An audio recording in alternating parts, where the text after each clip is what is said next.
came from Mark first. It was short and surprised, the kind that escaped before a person decided whether laughing was decent. Dylan looked down at the polished conference table. Natalie pressed 2 fingers to her lips, but the corners of her mouth had already moved.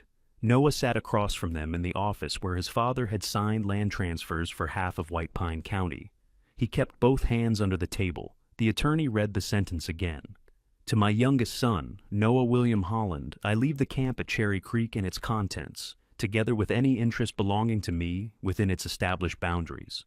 Noah watched the attorney's eyes move across the paper. That's the whole bequest? He asked. The attorney Leonard Pike had known the family for years. He looked uncomfortable enough to be honest. There are a few administrative lines after it.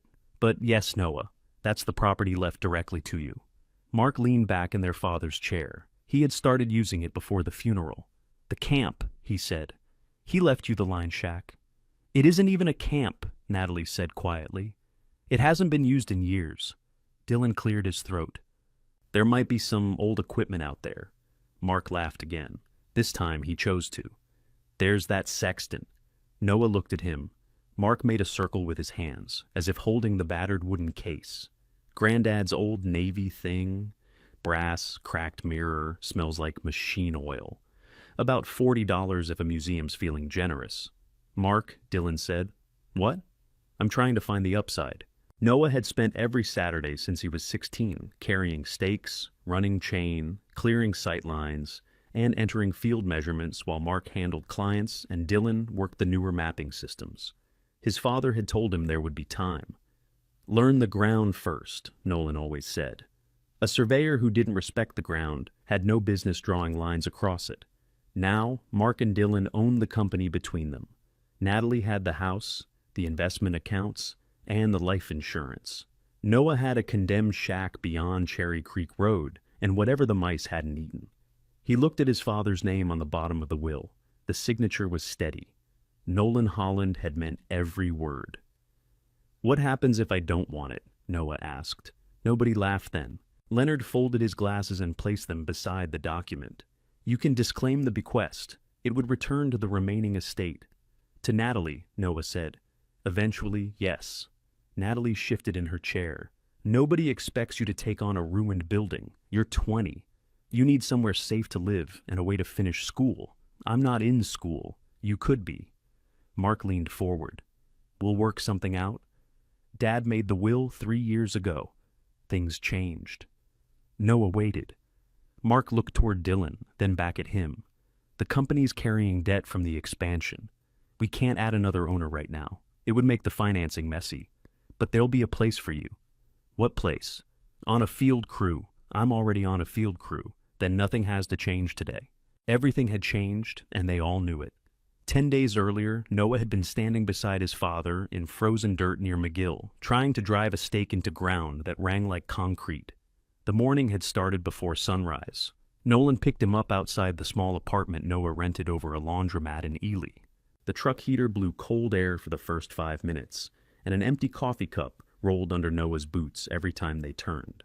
Nolan was 71, broad through the shoulders, and still convinced he could work outside in January without gloves. His hair had gone white at the temples, but from a distance he looked like a man in his late 50s who'd had a hard week. Mark says you missed the client dinner, Nolan said. I was fixing the level rod. That take all evening? No. Nolan waited. Noah rubbed a clear patch into the fogged side window. Mark doesn't want me at client dinners. He said that? He didn't have to. Nolan drove another mile before answering. Your brothers have different jobs. That's what everybody keeps telling me. You're good in the field, I know. You say that like it's an insult. Noah turned toward him. You don't have to be bad at something for people to keep you there. Nolan's jaw tightened. He looked ahead at the highway. The argument might have gone somewhere if they'd been any other family. In the Holland family, silence usually arrived before the truth and stayed until everyone went home. At the site, Nolan handed Noah the field book and walked the boundary with him. A contractor planned to build storage units along an old industrial parcel. The recorded description came from a survey William Holland had completed decades earlier, before satellite receivers and digital maps made people impatient with hand measurements. Noah found the first corner under a bent section of fence. How'd you know? Nolan asked. Granddad's note said 12 feet south of the drainage cut. The drainage cut moved. The basalt shelf didn't. Nolan brushed snow from the brass cap with his boot. For a moment, he smiled. You would have gotten along with him. Noah had heard that all his life. William Holland had died years before Noah was born, leaving behind a company, a stack of field books, and stories that changed depending on who told them. Mark remembered the grandfather who wore a tie to the office. Dylan remembered nothing because he'd been too young. Noah had no memory to protect. He knew William from faded photographs and from pencil marks pressed into old paper. He knew William had joined the Navy during the war, trained as a navigator, and later moved to Ely with a sextant he refused to sell. He knew he'd founded Holland Surveying and Title in the early 1950s with one truck and a borrowed transit. The sextant had sat for years in Nolan's office. Noah had opened the case once when he was about 18. The brass instrument was heavier than it looked. Its frame was dulled brown at the edges, and one of the small mirrors had a dark mark beneath the glass. Nolan had taken it from his hands without anger. Careful with that. Does it still work? It points to things, Nolan had said. Working depends on who's looking. That was the closest his father ever came to talking, like William belonged to him instead of the company. Near McGill, Nolan and Noah finished the boundary before noon. They ate sandwiches in the truck with the engine running. Nolan spilled mustard on his sleeve and rubbed at it with a napkin until he made it worse. I'll talk to Mark, he said. Noah looked over. About what? Getting you into more office work, title research, client meetings, whatever you think you're missing. That isn't the point. What is the point? I want to know if I'm part of it. Nolan set the sandwich in its wrapper. Of course you're part of it. Noah wanted to ask what that meant. Instead, he nodded and looked through the windshield at the frozen parcel. His father died that evening. They were unloading equipment behind the office when Nolan stopped halfway down the truck ramp. The tripod slipped from his hand. He made a sound that Noah first took for irritation. Then, Nolan sat hard on the edge of the tailgate. Dad? Nolan pressed one hand against his chest. Noah caught him before he reached the pavement. The ambulance arrived quickly. It still felt slow. Mark came from the front office without his coat. Dylan drove behind them to the hospital. Natalie arrived 20 minutes later with one shoe untied and kept asking where Nolan's wedding ring was, though it was still on his hand. The doctor spoke to all of them in a narrow family room. There had been a rupture in a major blood vessel. Surgery hadn't been possible. The doctor said Nolan might not have known anything was wrong until that afternoon. Noah knew that was supposed to help. For the next week, people brought food nobody ate. Men who had worked with Nolan stood in Natalie's kitchen, holding paper plates. They told stories about storms, broken axles, and property owners who moved corner stakes in the night. Noah stayed near the back door. Whenever someone asked what he planned to do now, he said, "Keep working." Mark heard him say it twice. The third time, he pulled Noah into the mudroom and shut the door. "Don't promise anybody anything." I said, "I'm gonna work. You don't know what the estate situation is. I'm an employee. Technically, you were working under Dad's direct supervision." Noah stared at him. "What does that mean?" "It means we have to sort things out." "Who's we?" Mark lowered his voice. "Don't do this here." Dylan opened the mudroom door before Noah could answer. He took in their faces and stepped between them without making it obvious. "Natalie needs more ice," he said. There was plenty of ice. Dylan drove Noah to the gas station anyway. They bought 2 bags and sat in the car while the windows fogged. "Mark's scared," Dylan said. "Of me, of everything. The company borrowed a lot last year. For the office in Elko and new equipment, trucks, software. Dad wanted to grow." Noah watched a woman cross the parking lot with a cardboard tray of coffees. "Did you know about the will?" "No." "Do you own part of the company?" Dylan hesitated just long enough. "Dad told us he'd arrange something. Us. He didn't give details, but he told you and Mark." Dylan gripped the steering wheel. He'd always been the brother who wanted peace, mostly because peace let him avoid choosing a side. "I thought you were included." "No, you didn't. I hoped you were." That was closer to the truth. At the funeral, Noah carried his father's field compass in his coat pocket. It wasn't valuable and didn't belong to him. He had picked it up from the truck after the ambulance left and forgotten to return it. Natalie sat between Mark and Dylan in the front row. Noah sat beside Dylan. The order looked natural to everyone else. Afterward, Mark took Nolan's keys. He did it beside the hearse, while people were still walking to their cars. "We need access to the office," he said.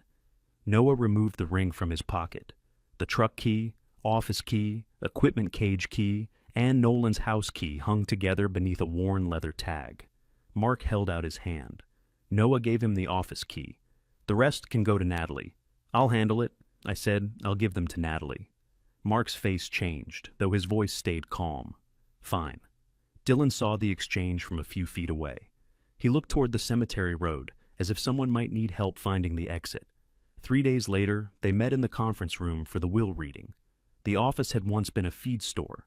William bought it when the company started doing well, then divided the interior with wood-framed glass walls. Nolan modernized nearly everything else. There were wide monitors, electronic drafting tables, and a drone case locked in the equipment room. William's sextant remained on the shelf behind Nolan's desk. Noah saw it the moment he entered. Someone had moved the case. Dust marked the place where it used to sit. Mark was already in Nolan's chair.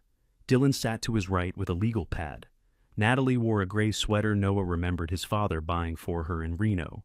Leonard Pike began with the ordinary instructions. Nolan's debts and final expenses would be paid. Natalie received the house and personal accounts. She also received most household property, apart from several named items. Mark and Dylan each received half of Nolan's ownership in Holland's surveying and title. Leonard paused after reading it. Noah thought there might be another sentence. There wasn't. Mark stared at the table as though this was solemn news. Dylan wrote something on the legal pad and crossed it out. Then Leonard read the Cherry Creek bequest. By the time they finished, the winter light outside had gone flat and gray. Natalie left first. She touched Noah's shoulder near the door. "You can stay at the house for a while," she said. "There's no rush." The house had been Noah's home until he turned 18. Natalie had never asked him to leave. She had only changed things one room at a time until being there felt like visiting. "Thanks," he said. "I'm okay." Dylan waited in the hall, but Mark remained behind. He lifted the sextant case from the shelf and set it on the conference table. The wood was dark, scratched, and worn pale along the corners. One brass latch had been replaced by a bent steel hook. A faded strip of tape on the lid carried William's name in block letters. Mark opened it. The sextant rested in a fitted wooden tray lined with green cloth. It looked less impressive than Noah remembered. There was dust around the handle, and the brass had gone nearly black in places. "Behold," Mark said, "the contents of Cherry Creek." "Stop," Noah said. Mark's smile faded. "I'm kidding." "No, you're making sure I understand." "Understand what?" "That you got the company." "I didn't write the will." "You knew enough not to be surprised." Mark shut the case. "Dad had reasons." "What were they?" "You're 20 years old." Noah waited for more.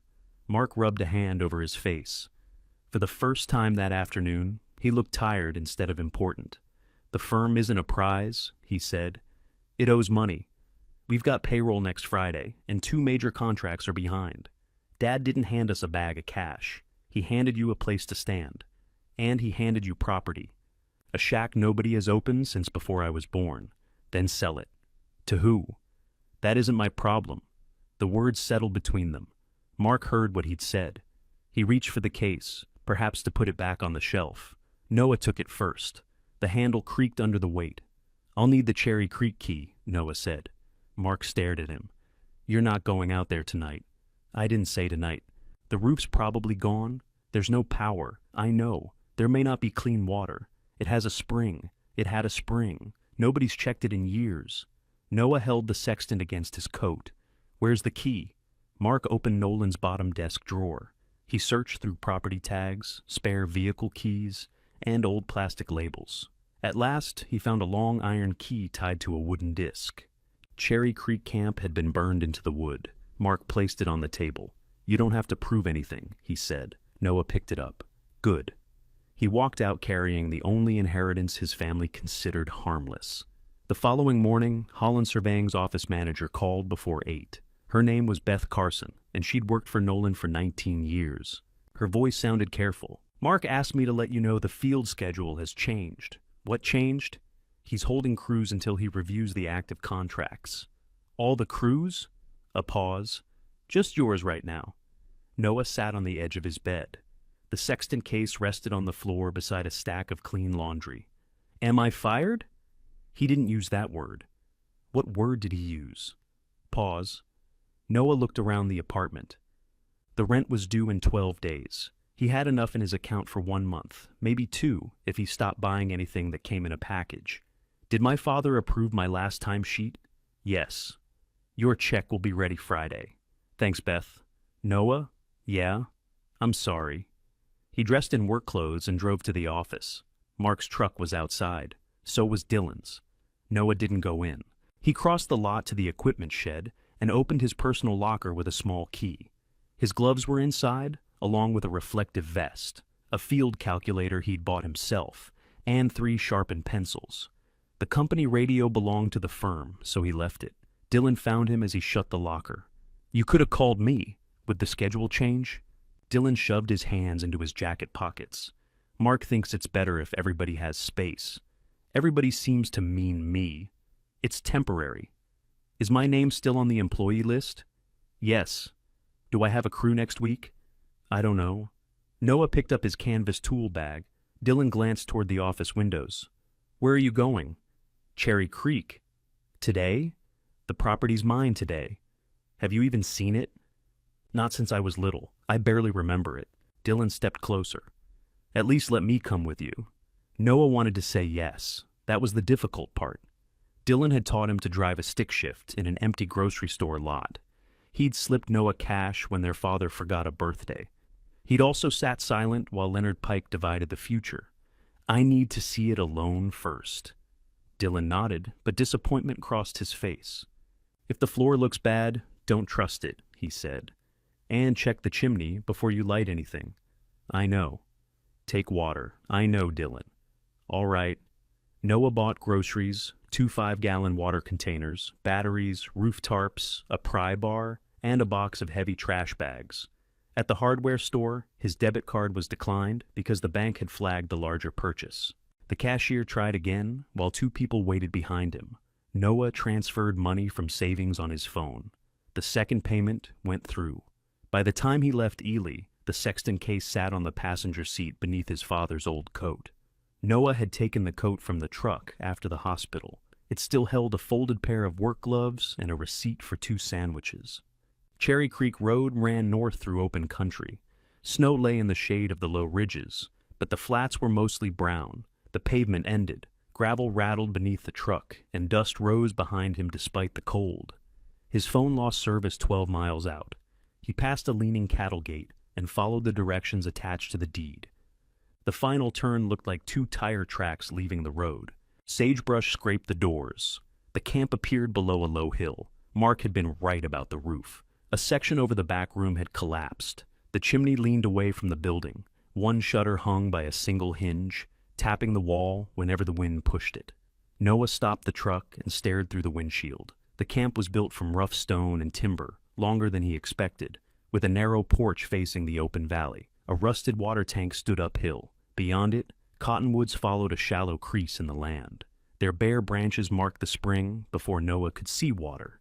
He carried the Sextant case to the porch. The iron key fought him. He pushed the door with his shoulder, and something heavy shifted inside. When the opening was wide enough, he slipped through. A cabinet had fallen against the door. Mouse droppings covered the counter. Part of the ceiling sagged under a dark stain, and broken window glass glittered beside an old iron stove. Noah set the case on the least damaged table. The building smelled of dust, wet wood, and cold ashes. It also smelled faintly of the machine oil Nolan used in the equipment shed. On one wall, someone had penciled survey bearings between rows of hanging nails. The marks had faded, but the handwriting looked familiar. Noah had seen it in William's field books. A gust struck the camp. Water fell from the damaged ceiling and landed beside the Sextant case. Noah moved it quickly. The floor gave a low crack beneath his right boot. He stepped back as 2 boards dropped into the darkness under the room. For several seconds, he didn't move. He could drive back to Ely. Natalie would give him a bed. Dylan would make calls. Mark would eventually find him a position that sounded generous when explained to strangers. Then water dripped through the roof again. Noah pulled the first tarp from his truck. He found the ladder behind the camp. tested every rung, and carried it to the wall. The sun was already lowering. He had perhaps 2 hours before dark. He looked once at the wooden case on the table. His grandfather's sextant had crossed an ocean and waited in an office for decades. Now it sat inside a shack everyone else had abandoned. Noah climbed onto the roof to find out whether either one could still be saved. The first rung held, so did the second. At the roofline, Noah found more damage than he could see from below. Several sheets of old corrugated metal had pulled loose. Wind had bent them upward, letting snowmelt run under the edges. The rafters beneath were gray but mostly solid. The collapsed section had failed where a stovepipe brace tore away. He spread the tarp over the opening and weighed it with stones. There wasn't enough daylight to fasten it properly. The wind caught one corner and snapped it against his arm. "Come on," he muttered. He crawled toward the edge, found a better angle, and tied the corner to the porch post with utility cord. His fingers went numb before he finished. When he climbed down, the camp was already dim. He carried in his sleeping bag, water, groceries, and a battery lantern. The wood stove looked usable, but Dylan's warning stayed with him. Noah shone the lantern up the chimney. A nest of dry twigs blocked the flue a few feet above the damper. He left the stove cold. Dinner was bread, cheese, and an apple eaten beside the sextant. He kept his coat on. Every few minutes, the tarp moved overhead with a low, restless sound. His phone found one weak bar near the eastern window. Natalie had called twice. Dylan had sent 3 messages. The last one said, "You there?" Noah typed, "I'm here. Roof is bad. I'm fine." Dylan answered almost immediately, "Come back tonight." Noah looked through the broken window. The road had disappeared into the dark. He wrote, "Tomorrow." He didn't say which direction he meant. Noah slept on the floor near the table. He woke often. Once, a mouse ran across a shelf and knocked down an empty jar. Another time, the tarp struck the roof so hard that he grabbed the lantern and stood ready to move. Near dawn, the wind stopped. The silence woke him more completely than the noise had.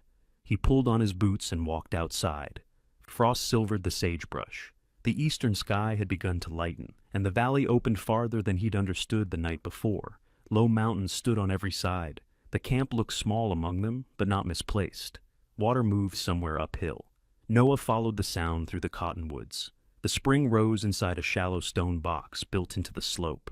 A cracked wooden cover lay beside it. Clear water spilled through a metal outlet and ran into a narrow channel lined with rocks. He crouched and held his fingers beneath the flow. The water was cold enough to hurt. A black plastic pipe had been fitted over a second outlet.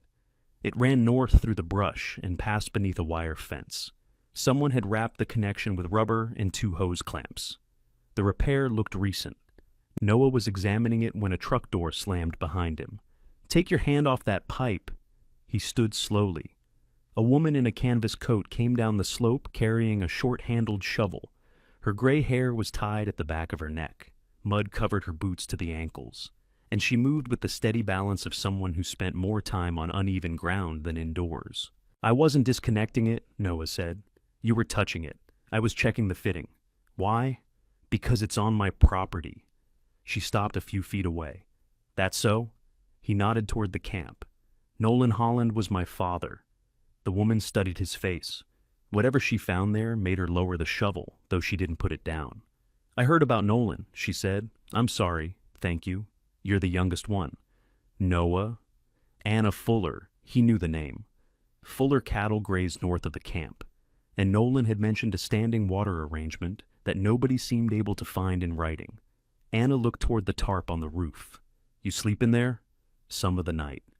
That roof has been bad since last spring. It's worse now. I can see that." She walked past him and inspected the spring box. She lifted the pipe, checked its angle, and cleared a clod of leaves from the channel. "My cattle drink off this line," she said. "They have since before either of us owned anything. I'm not planning to shut it off. Plans change when people hear what water costs.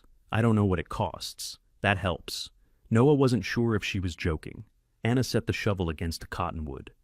"Your grandfather laid this pipe with my father. They shook hands on half the spring during dry months. Nolan honored it. I will too.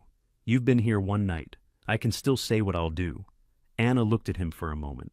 "You can say it. I'll wait on believing it." She replaced the cracked cover over the spring box. One side dropped into the water. "This needs a new lid," Noah said. "It needed one 3 years ago. Why didn't you replace it? Because every time I fix something on another person's land, some attorney later calls it an admission. You could have asked my father. I did. That answer came without heat. It was worse that way." Noah helped her lift the cover clear. The wood broke in the middle and exposed a rusted screen beneath it. Anna knelt to check the screen. "Your tarp won't last through tonight," she said. "I know. Hardware store opens at 8. I bought what I could yesterday." "You bought one tarp and rope meant for tying down a cooler. It said utility cord. It lied." She stood and picked up the shovel. "Come by my place after breakfast. Red Gate, 2 miles north. I've got roofing screws and a roll of membrane left from the calving shed. I can pay you. You can help me clear the ice from my west trough. That's not equal. It will feel equal when you're doing it." Anna walked back to her truck. "Why are you helping?" Noah asked. She opened the door. "I need that roof to stay out of my spring." He looked from the camp to the water. "That doesn't make sense." "No," she said, "but it's early." Her truck climbed the track and disappeared beyond the ridge. Noah ate another apple while packing his belongings. He put the sleeping bag, lantern, and unopened groceries back in the truck. Then he stopped. He had told Dylan he would return tomorrow. He had told Natalie he was okay. He hadn't told either of them he planned to stay. Until that moment, he hadn't told himself. Noah carried everything back inside. He swept mouse droppings from one corner and laid his sleeping bag there. He placed his groceries in the metal cabinet after checking it for holes. Then he took the field compass from his coat pocket. It still belonged to Nolan's estate. Noah set it beside the Sextant case. He took a picture of both and sent it to Mark while the phone had service. "I found Dad's compass in my coat. I'll bring it back when I come to town," Mark called instead of answering. "You spent the night?" "Yes." Dylan said, "The roof's open. It's covered." "With what?" "A tarp." Mark exhaled. "Natalie's worried. She can call me." "She has." "I'll call her back. You don't need to live in a ruin because you're angry at me." Noah pulled a chair upright. One leg was split. "I'm not doing it because I'm angry." "Then why are you doing it?" He looked around the room. It wasn't yet possible to answer without sounding foolish. "Because it's mine." There was a pause. Mark lowered his voice. "The company may have records connected to that camp." "Okay. If you find field books, plats, client files, anything with Holland Surveying's name, you need to bring them in. The will says the camp and its contents. Business records aren't personal contents. Then send me a list of what's missing." "Noah, I'm going to fix the roof." Mark let out a tired breath. "You always do this." "Do what?" "Make everything a test." Noah thought of his 4 years on field crews, waiting to be invited into the room where decisions were made. "I didn't write the test," he said. He ended the call before Mark could answer. Anna's ranch house stood behind the red gate, low and square, with smoke rising from a metal chimney. 2 stock dogs watched Noah park. Neither barked. Anna came from a barn carrying 2 buckets. "You're late," she said. "It's 8:15. I've been awake since 4. That seems like your mistake." She gave him a quick look. "There might be some Holland in you." The west trough sat beyond a windbreak. Ice had built around the float valve, stopping the flow. Anna handed him a steel bar. "Don't break the tank. I know how water valves work. Everybody does until they break one." It took nearly an hour. Noah chopped around the valve while Anna carried loose ice away with a shovel. When water finally ran, one of the cattle approached and drank as though it had personally ordered the repair. Anna led him into the barn and pulled a roll of black roofing membrane from a loft. She added 2 boxes of screws, a driver, and a bundle of straight lumber. "This is more than we agreed. You haven't seen the other trough." He loaded the supplies. On the barn wall hung an old black and white photograph. 4 people stood beside a survey truck. A younger Anna held a plumb bob over a marked point, while William Holland looked through a transit. Noah stepped closer. "That's him." Anna followed his gaze. "Summer, I worked chain for your grandfather." "You worked for the company?" "For one summer. I was 18 and knew everything." "What was he like?" "Impatient. Exact. Bad at explaining why something mattered until you got it wrong." Noah smiled despite himself. "That sounds familiar. He'd make us run a line twice if he didn't trust the first reading, sometimes 3 times. Dad did that. Nolan learned it from him. Anna lifted the photograph from its nail and wiped dust from the glass. William kept that sextant in the truck, she said. Wouldn't let anybody touch it. Noah looked at her. The one from his office? If it's still in the wooden case. It is. Her hand went still on the frame. Your father kept it? Yes. Anna rehung the photograph carefully. I thought it was lost. Why? William's things scattered after he died. Nolan took the company. Other relatives took what they thought belonged to them. Who? That family was bigger before your time. She turned away to gather a coil of rope. What did William use the sextant for out here? He didn't, not for the surveys. It mattered to him for other reasons. What reasons? You'd have to ask him. I can't. I know. Anna carried the rope outside. Noah followed. By noon, they were on the camp roof. She made him remove the tarp and every loose sheet of metal. They cut away damaged wood, sistered new boards beside the weakened rafters, and laid membrane beneath the corrugated panels. Anna worked without wasting movement. She also disagreed with nearly everything Noah suggested. That board's still good, he said. That board's wet flour. It held me last night. So would a bad decision, for a while. He replaced the board. They stopped once to eat sandwiches on the porch. Anna had brought roast beef in waxed paper and coffee in a dented thermos. Noah told her the camp had been left to him. He didn't tell her about the laughter until she asked why he'd come alone. My brother's got the firm, he said. Natalie got the house and the accounts. And you got this. And the contents. Anna chewed slowly. What contents? He nodded through the doorway toward the sextant case. She stared at it. That's all? That's all anybody remembers. Anna stood, carried her coffee inside, and stopped beside the table. She didn't touch the case. Open it. Noah released the latch. The sextant lay in the faded green lining. In daylight, he could see a small Navy inventory mark near the handle. A brass telescope fitted along one side. 3 empty spaces in the tray showed where accessories had once been stored. Anna bent closer. Same one? She said. You're sure?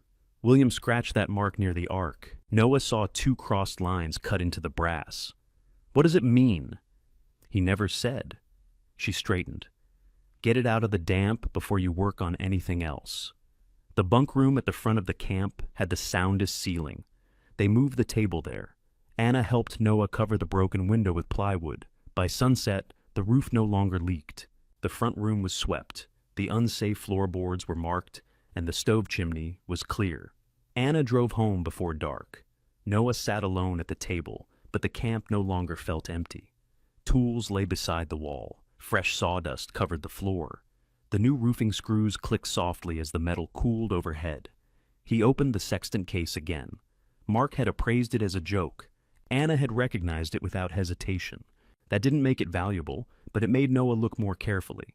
He took a clean rag and wiped dirt from the brass frame. Then he used a few drops of oil from his tool bag on the stiff index arm. It resisted before moving smoothly across the marked arc. The mirrors were clouded, not cracked. The dark spot Noah remembered was old adhesive on the protective cover. He cleaned one hinge, then the other. When he tried to close the case, the instrument tray shifted. Noah opened it again. The tray sat slightly higher at the right corner. He pressed it down. It moved, then rose when he removed his hand. He lifted the sextant out and set it on the folded coat. 3 screws held the tray inside the case. 2 were dark with age. The third was newer and had a different head. Noah fetched a screwdriver. The newer screw turned easily. The others didn't move at all. That was wrong. He ran his fingers around the tray's edge. Along the back, beneath the green cloth, he felt a narrow seam. The lining had been cut and glued down again. Noah stopped. He could hear water running in the spring channel outside. Beyond that, there was only wind passing through the cottonwoods. He worked the pry bar's thinnest edge beneath the tray. It rose half an inch. The space below wasn't deep. Someone had fitted a second piece of wood under the instrument, creating a false bottom inside the case. Noah lifted the tray free. A folded sheet of oilskin lay beneath it. On top was a small brass key. He unfolded the oilskin carefully. Inside was a piece of yellowed survey paper, no larger than his hand. Half of a map had been drawn in pencil. The outer edge followed the shape of the spring and the ridge west of the camp. The other edge had been cut away in a straight, deliberate line. Below the drawing, William had written 6 bearings in the compressed shorthand Noah knew from the company's oldest field books. Noah could read the numbers. He couldn't understand what they were measuring. At the bottom was one more line, darker than the rest. Begin where the brass still holds north. Noah read it twice. Then he turned the map toward the lantern and saw a pinhole at the marked spring, a second near the ridge, and a faint circle around a point that wasn't shown on any current property map he'd ever seen. Someone had hidden this on purpose. Noah laid the paper flat beside his father's compass. He took photographs of the map, the key, the altered screw, and the seam beneath the tray. He didn't send them to Mark. Instead, he found an old envelope in his tool bag and slipped the map inside. He put the brass key in his shirt pocket. Then he carried the sextant to the repaired front room, set it under the strongest part of the roof, and stayed awake long enough to decide who he could trust, to tell him why his inheritance had been built with a place to hide something. He started with Anna. She arrived after sunrise carrying a square of new plywood for the spring cover. Noah waited until they had measured the stone box and cut the corners to fit. Then he handed her the envelope. Anna wiped her hands before opening it. She studied the map without speaking. Her eyes moved from the spring to the bearings, then back again. "You recognize any of it?" Noah asked. "I recognize his pencil. That isn't much. It's more than you had yesterday." She held the paper toward the morning light. "Where did you find this?" "Under the sextant tray." Anna lowered it. "Show me." Inside the camp, Noah lifted the false bottom and pointed out the mismatched screw. Anna examined the small brass key, but didn't try it anywhere. "William did careful work," she said. "This isn't something he threw together. Can you read the bearings? Pieces. I ran chain. I didn't calculate the surveys. You said he kept the sextant in the truck. He did. Did you ever see the case open? Once or twice? He checked the instrument, wiped it down, and shut it again. If that compartment existed then, I never knew." Noah tapped the line at the bottom of the map. "What does 'where the brass still holds north' mean? Could be a monument.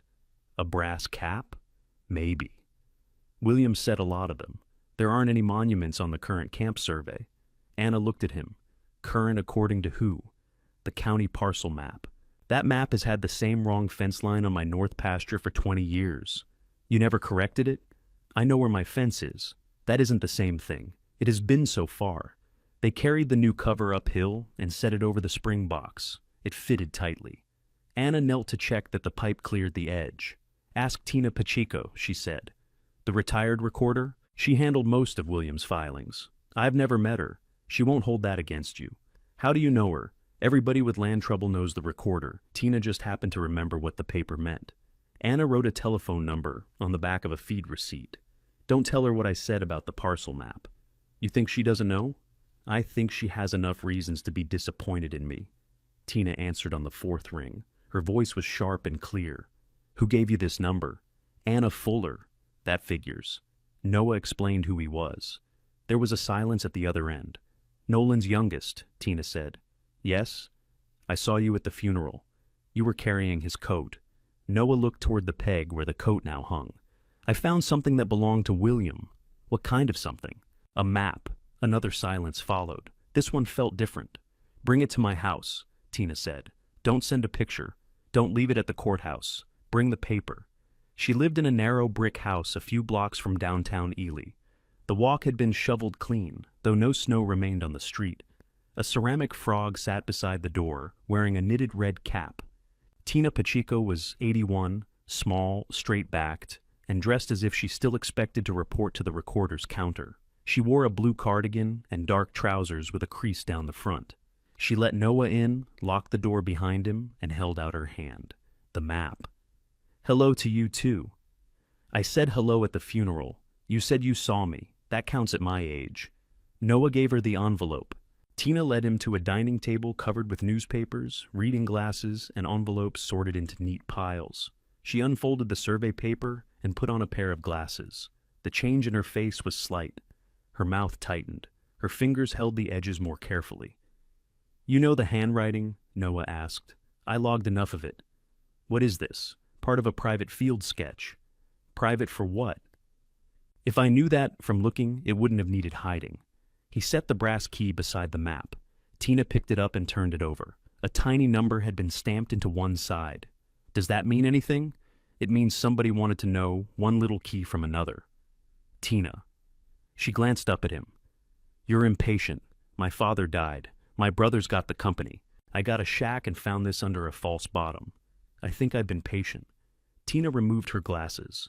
Did anyone tell you William had a brother? No. His name was Charles, older by a few years. They came west separately and managed to argue as if they still shared one bedroom. What did they argue about? Land, water, pride. Those three can keep a family busy for decades. Was it about Cherry Creek? I believe some of it was. You believe? I recorded paper. People rarely brought their whole truth with it. Noah pulled out the chair across from her. Did William file something there? Tina looked again at the map. He brought documents into the office in the 70s, more than once. Some were recorded, some weren't ready. What does that mean? It means a person can sign a paper without completing everything needed to put it in the public record. Do you remember what the documents were? I remember William being angry. I remember telling him not to use the recorder's office to win a family fight. And he said he wasn't trying to win. He said he was making sure neither brother could erase the other. Noah waited, but Tina seemed to have reached the edge of what memory could honestly provide. Did my father know? I don't know. Did William ever mention the Sextant? Tina's gaze lifted. Once. Near the end of his life, he came in looking for an old index reference. He couldn't remember the book number, which bothered him more than the reason he wanted it. When he left, he said, "Whoever comes back for the Sextant should have Cherry Creek." Noah felt his shoulders stiffen. What did he mean? He wouldn't explain it. You didn't ask? Of course I asked. William said I'd spent too many years believing every mystery belonged in a file. Why didn't you tell anyone? Tell them what? That an old man made a strange remark about an instrument he carried during the war. Your father was managing the camp property by then. William could have given him any paper he wanted, but he hid this. Yes. Tina folded the map along its existing lines. That's why you need somebody who can tell you whether these marks lead anywhere. Who? Julia Carr. Noah knew the name from filed plats. Julia ran a small survey office near the edge of town and handled boundary disputes the Holland firm didn't take. My brothers consider her competition. Your brothers consider anyone with a license competition. Will she help? She'll charge you. I don't have much money. Then don't waste her time. Julia agreed to see him at 4. Her office occupied the front half of a metal building behind an auto glass shop. Rolled maps stood in bins beside the door. A yellow survey vest hung from the back of her chair. She was 51, with short dark hair graying above both ears. She read Tina's handwritten note before looking at the map. Tina says, "You need discretion," Julia said. I do. From your own company. It isn't my company. That became clear at the will reading. Noah hadn't realized people outside the family knew the details, Julia noticed. Eli's not large, she said. And your brother Mark called 2 firms this week about subcontract capacity. People ask why. Can you read the bearings? I can read them. Making them useful is different. Noah placed the Sextant case on her work table. Julia put on cotton gloves before lifting the instrument. She checked the Navy inventory mark, the arc, the telescope fitting, and the scratches Anna had shown him. This is genuine wartime issue, she said. Probably mid-1940s. It's been repaired at least twice. Whoever owned it knew how to maintain it. Is it worth anything? That depends on condition and history. More than $40. Less than your relatives will imagine if they learn you found something inside it. Noah looked at her. How did you know they said 40? Mark asked my appraiser friend about it this morning. He did what? Said he needed a rough insurance value for an estate object. It's not an estate object anymore. I didn't say it was. Noah moved the case closer to himself. Julia spread the map beneath a clear sheet and copied the bearings onto a pad. These aren't celestial readings, she said. They're a ground traverse. William used an abbreviated system common in his early field books. I thought so.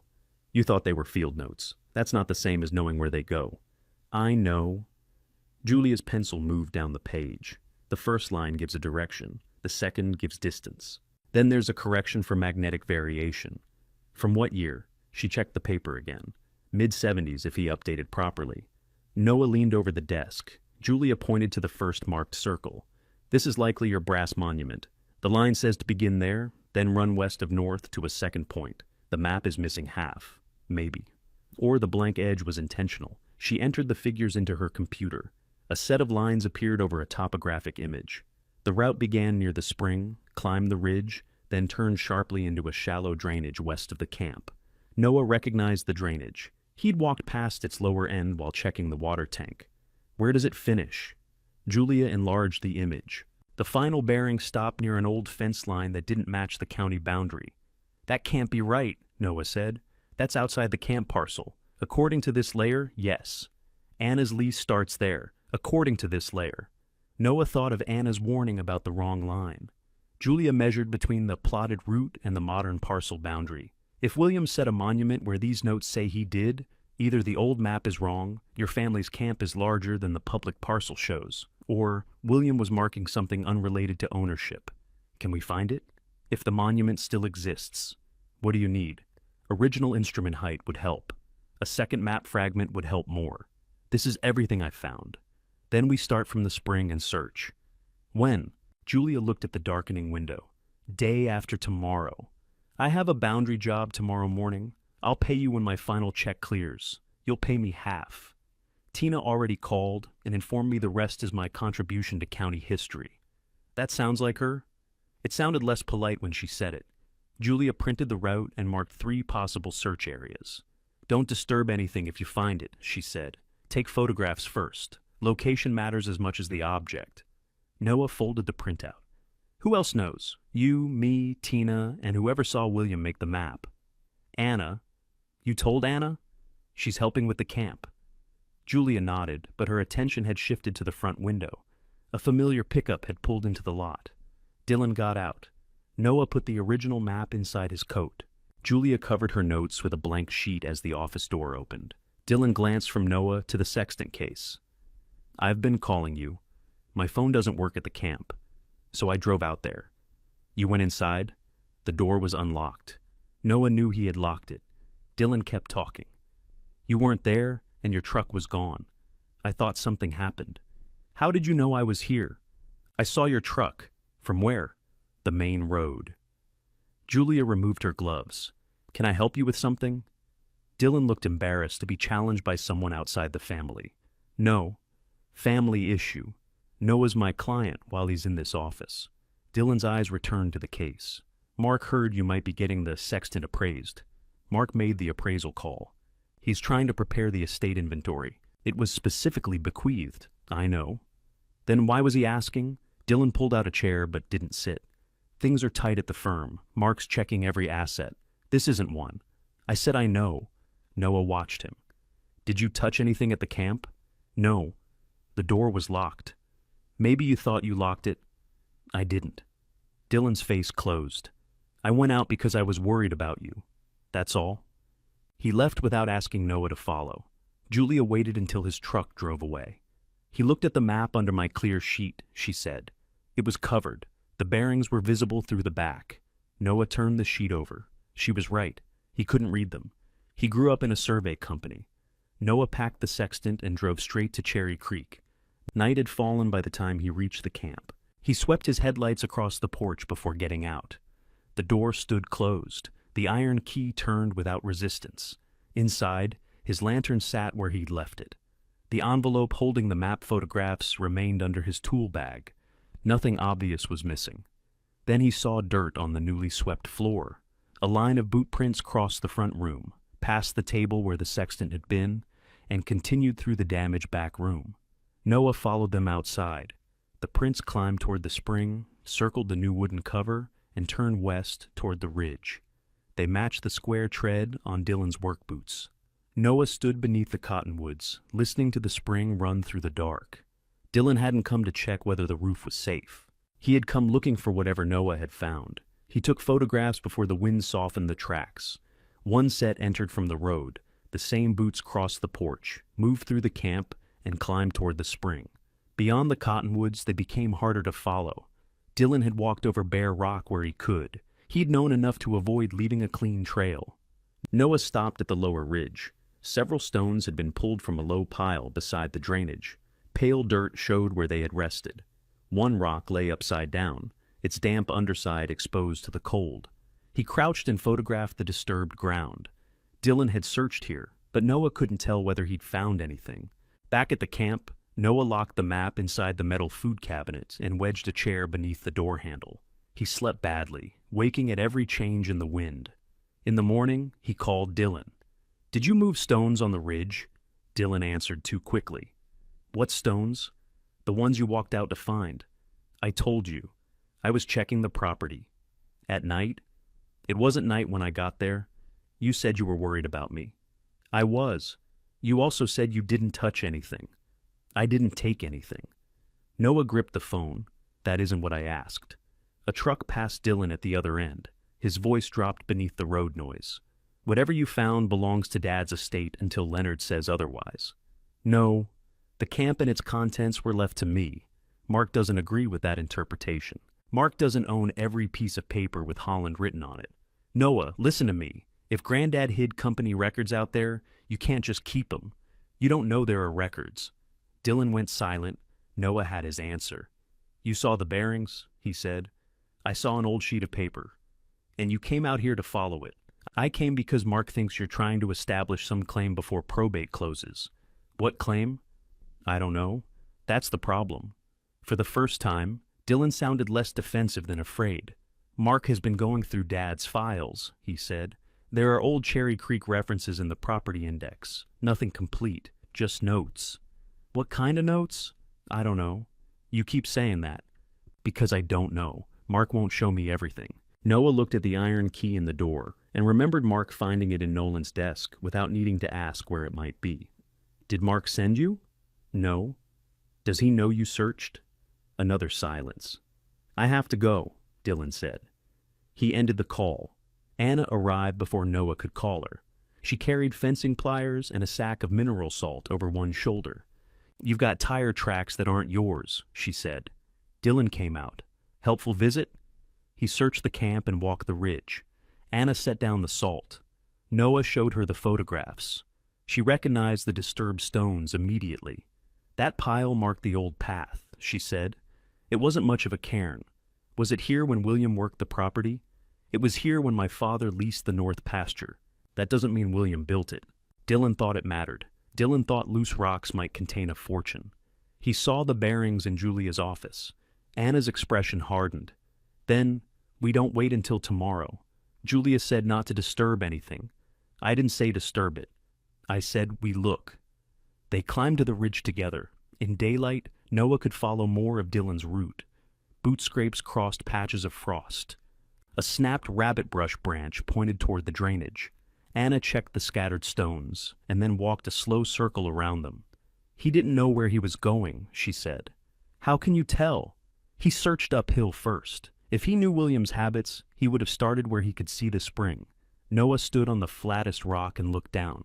The cottonwoods hid most of the stone box, but the camp roof showed clearly through the branches. Beyond it, the road curved east. Anna moved toward a stand of bitterbrush. There used to be a marker somewhere along here, not a boundary corner. William called it a turning point. "A brass marker?" "I never saw the top. We set the rod over it once." "During your summer with him?" "Yes." "Why didn't you mention it yesterday?" "Because I hadn't thought about it in 40 years. She stopped beside a shallow depression. "Could have been here. Could have been 20 yards away." Noah knelt and brushed loose soil with his glove. He found gravel, roots, and one rusted bottle cap. They searched for an hour without moving anything larger than a fist. Nothing appeared. Anna looked toward the sun. "I have a delivery coming." "Go." "I'll keep looking." "No." He was here alone, and he found nothing. "You don't know that." "Neither do you." "That's why Julia is coming with equipment." Anna picked up her sack of salt. "Do something useful until then." Noah spent the rest of the day replacing the broken floorboards. The work helped because every board had an answer, rotten or sound, level or not. Cut it too short, and the gap showed. Fit it properly, and he could stand on it. By evening, the front room had a clear path from the door to the stove. He laid 2 salvage boards across the broken section in back and marked them with red paint so nobody would mistake them for a finished repair. He checked the metal cabinet 3 times before sleeping. The next morning, Julia arrived in a white utility truck carrying a receiver, a tripod, a metal detector, and enough orange flagging to make the sagebrush look festive. Tina rode in the passenger seat. Noah opened the door for her. "I thought you were staying in Ely," he said. "I thought you needed someone to identify William's notes." "Julia has the notes. Julia is 51. She wasn't in the recorder's office in 1976. Julia unloaded the tripod. I stopped arguing 20 miles ago. Anna came down from the spring carrying the new cover's broken predecessor. What's Tina doing here?" "Preventing you from misremembering things," Tina said. "I remember you losing my easement file. I remember finding it under the stack you insisted you never touched." Noah took the old cover from Anna before the discussion widened. Julia set her receiver over the spring box. She checked the map, entered William's first bearing, and sighted toward the ridge. "We're not establishing a legal boundary today," she said. "We're locating a possible historic monument. Nobody calls this a survey until I say it is." Tina folded her arms. "Your disclaimer has improved. I practice whenever you're nearby." They began at the pinhole on William's map. The first bearing carried them past the water tank. The second ended near the cottonwoods. Julia corrected for the difference between William's magnetic reading and the current reference, then ran the longer line toward the ridge. Anna carried the range pole. Noah cleared brush. Tina followed at a distance, refusing help until the slope steepened. Then she took Noah's arm without comment. At the top, Julia checked the receiver and pointed 20 feet north of the disturbed stones. "Search there." Noah pushed aside brittle rabbit brush. Anna moved smaller rocks with her boot. Julia swept the metal detector in short arcs. It sounded once over a discarded length of wire. The second signal came from beneath a mat of roots. Noah cut the brush at ground level. He removed loose dirt with a hand trowel, while Julia photographed each stage. 2 inches down, the trowel struck metal. "Stop," Julia said. She knelt and brushed the surface with a soft paintbrush from her pack. A round brass cap emerged. It had been set into the top of an iron pipe surrounded by poured concrete. The letters WH had been stamped at the center. Below them was a date from 1976. Anna let out a breath. "That's it." "You remember it?" Noah asked. "I remember the pipe. It was taller then. Dirt built up around it." Julia placed the receiver directly over the cap and recorded the coordinates. "This is where Williams Traverse begins," she said. "The old county layer is off by almost 300 feet. "Which direction?" Anna asked. Julia showed her the screen. The corrected line pushed the camp parcel northwest into land. Anna's family had treated as leased pasture. Anna stared at it. "That takes in the upper channel." "And part of your fence," Noah said. "My father built that fence with William." Tina looked toward the spring, which suggests they knew the map wasn't the whole arrangement. Anna's mouth tightened. "A handshake won't protect my cattle." "I told you I'd honor it," Noah said. "You told me before we found a monument that might put the whole spring under your name. I'm telling you after too." Anna met his eyes. Julia capped the receiver pole. "Before anyone starts dividing water, we need to finish the traverse." The next 2 bearings carried them down the western side of the ridge. William's distances matched the ground closely. The final turn ended at a shallow shelf above the drainage. There was no marker, only a scatter of stones, juniper roots, and an old fence staple driven into dead wood. Dylan's boot prints crossed the shelf. "He came this far," Noah said. Anna pointed to a fresh scrape on a flat stone. "He moved that." The rock had been dragged aside, exposing packed soil. 2 more stones lay below it. Their pale faces showed they had recently been turned. Noah's stomach tightened. He found the place. If he had found what he wanted, he wouldn't have put any rocks back, Tina said. Julia photographed the shelf and Dylan's prints. William's last notation says, 3 rods, south face, she said. 3 rods from where? Noah asked. Julia looked uphill at the fence staple. Possibly that. They measured from the dead juniper.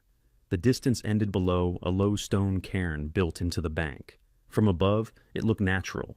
From the drainage, Noah could see the rocks had been fitted to create a dry pocket behind them.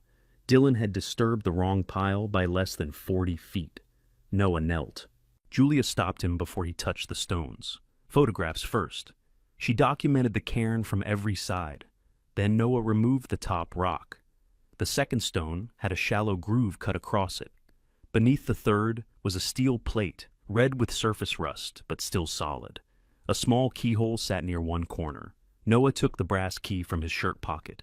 It entered smoothly. The lock resisted once, then opened with a dry click. Behind the plate lay a metal survey tube wrapped in waxed canvas. Noah drew it out with both hands. No one spoke.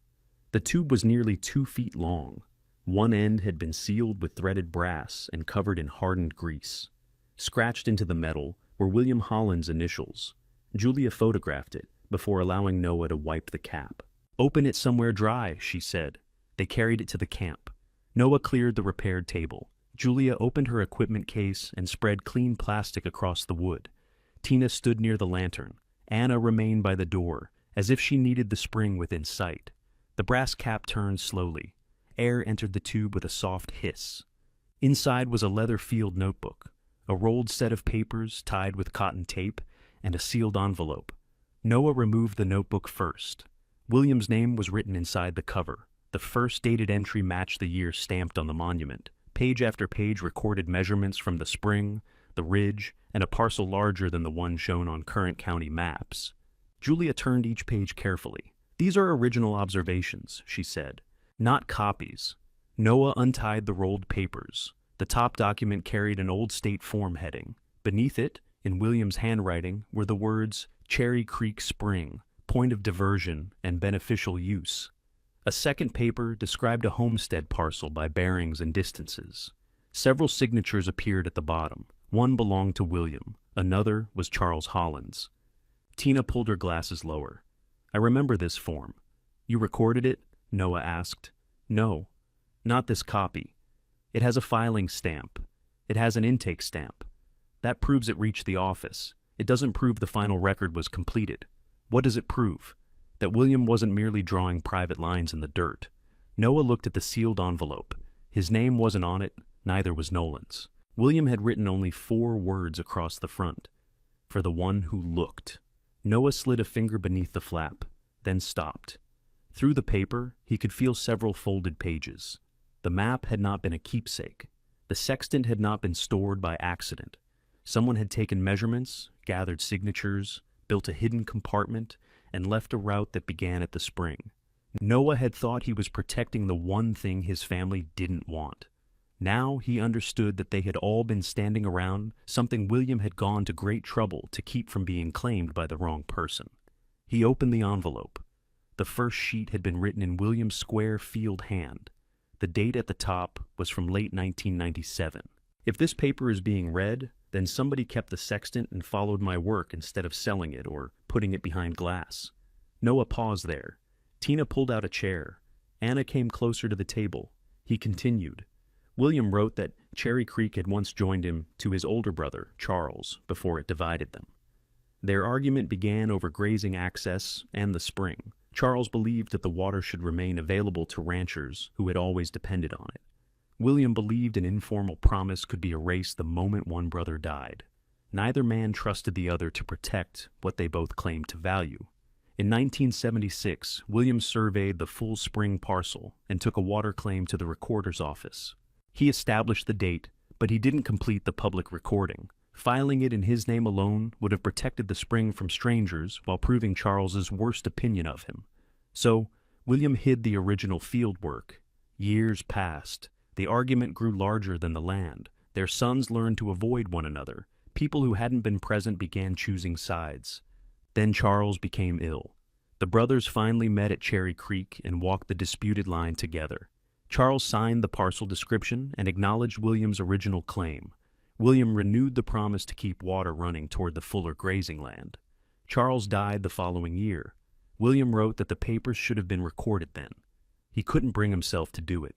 Recording them after Charles died felt like winning an argument the two men had finally agreed to stop having. The next part had been crossed out, then written again. I held the proof too long. That was my fault. I told myself I was preserving it. Some days I was only afraid of what my family would do once they knew the spring had value. Noah looked toward Anna. She nodded once. Keep reading. William had watched relatives argue over company shares, vehicles, and land they rarely visited. He didn't name them. He wrote that Cherry Creek shouldn't go to the loudest person in the room or the one who first learned what the water might be worth. The sextant would be the test. It had been the one object William carried through the war and into his surveying life. Anyone who kept it, cared for it, and returned it to the camp would find the map. Anyone who followed the map would reach the papers. Whoever does that will know the spring before knowing its price. That is the only qualification I trust. The final paragraph was shorter. The land is not meant to break the family again.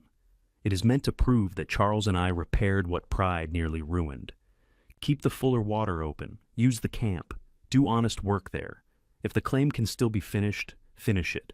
If it cannot, then at least the truth will be in the hands of somebody who came looking. William signed his full name beneath it. Noah read the last paragraph again, without speaking. The letter didn't leave him the property. William had been dead for nearly 3 decades. Whatever he intended still had to fit the deeds, the will, and laws Noah didn't understand. But the strange wording in Nolan's bequest no longer felt careless. The camp and its contents, together with any interest belonging to me, within its established boundaries. His father had named the boundaries. You think Nolan knew? Tina said. I think he knew something. Enough to write that sentence. Why didn't he tell me? Tina folded her hands over the head of her cane. That question isn't in the tube. Anna looked at the papers bearing Charles's signature. My father never told me any of this. He may not have known, Tina said. He knew about the handshake. That isn't the same as knowing 2 Holland brothers nearly buried each other over it. Julia set the letter inside a clear document sleeve. No more bare hands on any of these, she said. We need copies, photographs, and a clean record of where each item came from. Is the claim valid? Noah asked. It's evidence of one. That's not the same thing. Tina said the intake stamp proves it reached the office. It helps. The field notebook helps. The monument helps. Charles's signature helps. We still need the county log and state water records. Tina stood. My old office keeps intake books in basement storage. Can you get them? Noah asked. I'm retired. I can request access like everybody else. How long? If I ask politely, 2 weeks. If the current recorder remembers who trained her, perhaps 2 days. Anna looked at the spring through the window. Until then, nobody changes that pipe. No one was going to, Noah said. Your brother walked the ridge before he understood what was there. I'm saying it plainly now. I'm not shutting off your water, and if the firm takes the land, they won't. You don't know that. She wasn't accusing him. She was measuring the risk, the way she had measured the spring cover before cutting it. Noah picked up William's letter. I won't sign anything that puts the spring under Mark's control. Julia looked at him. Has he asked? Not yet. A truck came over the ridge. Anna saw it first. He's about to. Mark parked beside Julia's utility truck. He got out wearing office shoes that collected mud before he reached the porch. Dylan followed in a separate pickup, but remained behind the wheel. Mark stepped inside and counted the people around the table. This looks official. It isn't, Julia said. His gaze moved to the document sleeves. So, you found something. Noah put William's letter beneath the field notebook. You sent Dylan to search. I didn't send him anywhere. He knew there were Cherry Creek references in Dad's files. Because I told him. Then he came out here and moved stones. Mark glanced toward Dylan's truck. That was stupid. He said you thought I was trying to establish a claim. I thought you might misunderstand old business records. You called about appraising the Sextant. It's my responsibility to identify estate assets. The Sextant is mine. Mark's patience thinned. Can we stop saying things we both know? I don't know what you know. I know Dad borrowed against nearly every clean asset the company had. The room became quiet. Dylan got out of his truck, but stayed near the vehicles. Mark wiped mud from one shoe against the back of his trouser leg. The Elko expansion cost more than planned, he said. 2 contracts were delayed. One client hasn't paid us in 4 months. We have a credit review in 6 weeks. What happens then? Noah asked. If our collateral value drops, the bank can tighten the line. Meaning? Meaning payroll gets difficult. Equipment payments get difficult. Everything does. Anna leaned against the counter. And Cherry Creek fixes that? I don't know yet, but you came to ask for it. Mark looked at Noah. If those papers establish an older and larger parcel, it should be evaluated with the company's property holdings. It isn't company property. Granddad surveyed it using company time and equipment. He founded the company. All his time was company time. That argument won't help you. I'm not arguing. Mark pulled a folder from inside his coat and placed it on the table. "What's that?" Noah asked. "A way to handle this without turning it into a fight." Julia didn't reach for the folder. Who prepared it? Leonard's office. Noah opened it. The document was a proposed transfer agreement. He recognized enough of the language to understand that it would place the camp parcel and any related water interest into a holding company controlled by Holland Surveying and Title. In exchange, Noah would receive a small ownership share in the holding company and a guaranteed field position for 3 years. "What percentage?" he asked. 5. "You and Dylan own the rest?" The firm would. "Which you and Dylan control?" "Yes." Anna gave a quiet, humorless breath. Mark ignored her. "The land could be pledged as collateral if the bank accepts it. The company gets breathing room. You get a real stake, a salary, and protection from legal costs. What happens to the Fuller water?" "We'd review all arrangements. That means nothing. It means I'm not making permanent promises before I see the records." Noah closed the folder. "You came here asking me to trust you with something you haven't read. I came because I know what's at risk. The company.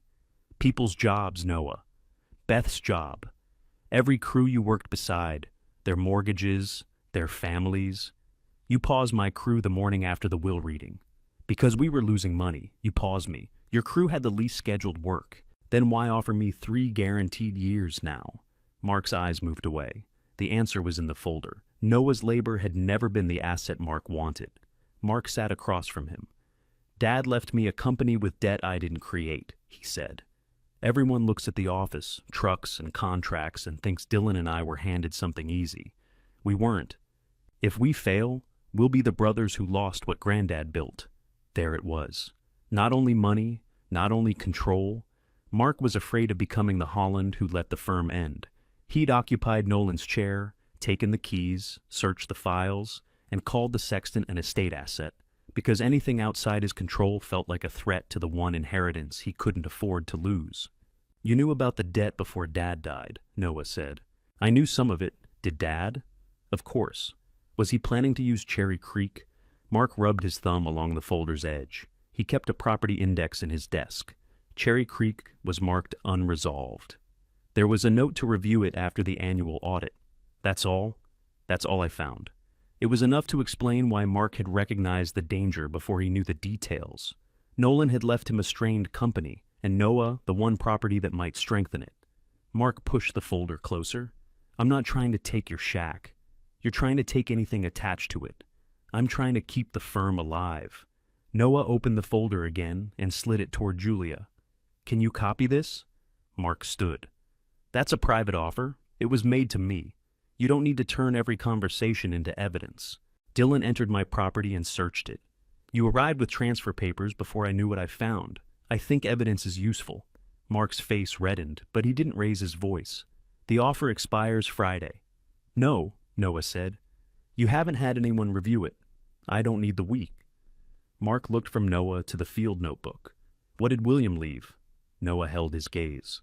"A reason not to sign." For a second, Mark seemed ready to reach across the table. Then he straightened his coat. "Dad's estate isn't settled," he said.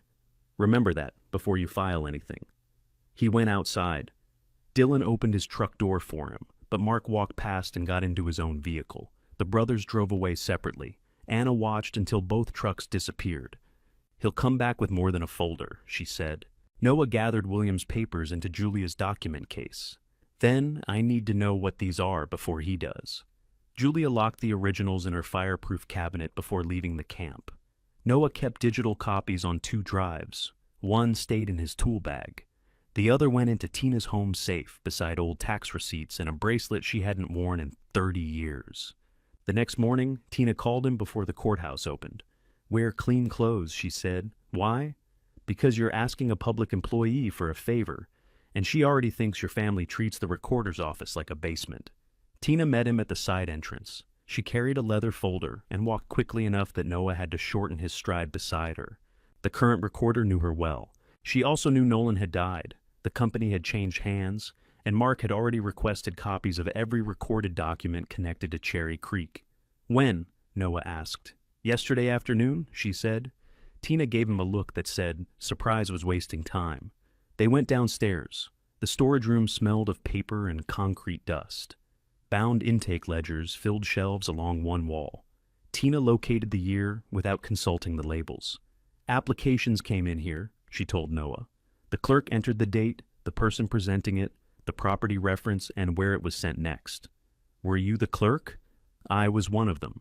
She opened the book on a rolling table and turned through yellow pages protected by thin tissue. Halfway down one page, she stopped. William Holland's name appeared in blue ink. The entry listed Cherry Creek Spring, a homestead parcel reference, and a water application number. Beside it was the exact date stamped on William's paper. The final column showed that the application had been forwarded to the state engineer's regional office for review. Noah read the line twice. That's your handwriting. It was better then. Why didn't you remember the number? I processed hundreds of filings every year. Memory isn't evidence. She pointed to a small notation beneath the number. What does that mean? Supplemental field description received. The notebook? Possibly a copy of it. William may have delivered his measurements later. So the state got the application. The ledger says the county sent it. But it was never recorded here. Not as a completed certificate. That doesn't mean it disappeared at the state. The recorder made certified copies of the page, the cover of the ledger, and the index showing its date range. Noah paid the fee from what remained of his savings. Tina watched him fold the receipt. Keep that too, she said. It's a $12 receipt. It establishes when you requested the record. You really did spend 50 years doing this. I spent 50 years watching people wish they'd kept the small paper. Upstairs, Mark stood at the public counter. He wore the same dark coat he'd worn to the camp. A stack of copies lay beside his hand. He saw Noah's leather folder, and then Tina. Busy morning, Mark said. Tina continued toward the exit. Noah followed. Mark called after him. Leonard needs an inventory of whatever was in that tube. Noah stopped. How do you know there was a tube? Mark's eyes shifted toward the clerk behind the counter. Dylan mentioned a metal container. He wasn't there when we opened it. He went back. Noah understood. Dylan had searched the property again after finding the boot prints, or he'd watched from the road while Julia's truck stood at the camp. Tell Leonard to send the request in writing, Noah said. Mark lowered his voice. You're making this more expensive for everybody. Noah held the folder against his side. That's what people say when they want someone else to stop checking. He left with Tina. Julia spent 2 days comparing William's notebook with her measurements. She checked the paper, binding, pencil impressions, and sequence of the field entries. She also contacted a naval instrument specialist using photographs that didn't show the hidden documents. When Noah returned to her office, she had prepared a signed report. The sextant is genuine, she said. The case is from the same period, though William modified the tray later. Tool marks on the false bottom are old. Nothing suggests this was built recently. And the field work? The notebook matches the physical monument and the route to the cairn. Several measurements include minor errors that appear in both places. Errors help, honest ones do. If someone invented the notebook after finding the monument, they'd probably make the numbers cleaner. She showed him an enlarged photograph of the brass cap. A shallow dent appeared near the stamped date. The same dent was drawn beside William's monument notation. Julia added Tina's certified ledger page to the report. This proves William established the route and submitted an application, she said. It doesn't tell us what the state did with it. Who can? A water rights specialist? An attorney? Eventually. First, someone who can find the application without billing you for learning where to look. Julia gave him Evan Franklin's office address in Elko. He brokers agricultural water and grazing properties, she said. He knows the old files. How much will he charge? I already asked. Noah waited. One consultation. He'll defer the fee if the claim is marketable. And if it isn't, you owe him for 2 hours. Noah checked his bank balance in the parking lot. His final company paycheck had cleared. After rent, fuel, and materials, he had enough for 2 hours if Evan didn't charge the rates Noah feared. He called his landlord and gave notice on the apartment. You're sure? The landlord asked. February's not the month I'd choose to move into the country. I'm sure. Noah wasn't sure the camp could become a home. He was sure he couldn't keep paying for a room he visited only to shower. He left for Elko before dawn the next day. Anna rode with him. She brought a thermos, 2 boiled eggs, and a folder containing feed bills and photographs of cattle drinking from the spring line. What are those for? Noah asked. Proof of use. Evan didn't ask. He hasn't met me. The drive took hours over winter roads. Anna complained about his heater, his tires, and the coffee he bought at a gas station.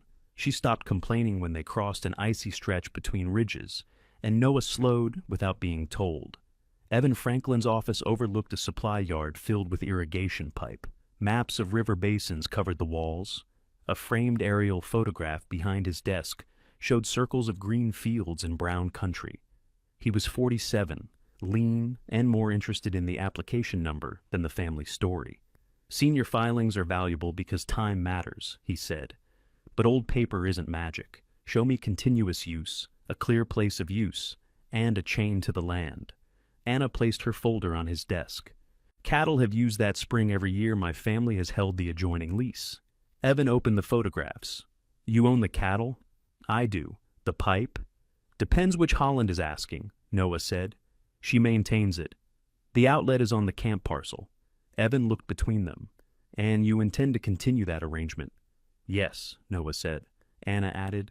He says he does. That distinction belongs in writing. Evan used the application number to search a scanned state index.